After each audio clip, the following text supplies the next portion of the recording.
Hello YT family, నేనైతే మీ అందరి కోసం ఒక కొత్త వీడియోని తీసుకొని వచ్చాను. అదేంటంటే 12 మ్యాట్ లిక్విడ్ లిప్స్టిక్స్ని నేను పర్చేస్ చేశాను ఫ్లిప్కార్ట్ నుంచి. నాకైతే ఎట్ ప్రజెంట్ చాలా అంటే చాలా నచ్చాయండి.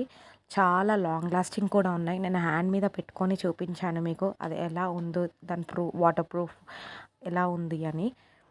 నేను మార్నింగ్ పెట్టుకుంటే ఈవినింగ్ వరకు అయితే నాకు అలానే ఉందండి. ఒక ఈవెంట్కి నేను పెట్టుకొని పోయినాను. చాలా అంటే చాలా బాగుంది. లాంగ్ లాస్టింగ్ కూడా ఉందండి. 12 షేడ్స్ వచ్చాయండి మీకు, డిఫరెంట్ షేడ్స్. అందులో మీకు న్యూడ్ కలర్స్ కూడా కనిపిస్తున్నాయి. డార్క్ అంటే డార్క్ కలర్స్ ఉన్నాయి, లైట్ కలర్స్ కూడా మీకు అవైలబుల్గా ఉన్నాయి. అందులో మీకు నచ్చితే నేను డిస్క్రిప్షన్ బాక్స్లో లింక్ని ప్రొవైడ్ చేస్తానండి. అందులోకి వెళ్ళి దానిపైన క్లిక్ చేస్తే మీరు కొనుక్కోవచ్చు. ఈ వీడియో మీకు నచ్చినట్టయితే లైక్ చేయండి, షేర్ చేయండి, సబ్స్క్రైబ్ చేయండి. ఏదన్నా డౌట్స్ ఉంటే మీరు కామెంట్ సెక్షన్లో కామెంట్ చేయండి. Bye friends, thank you.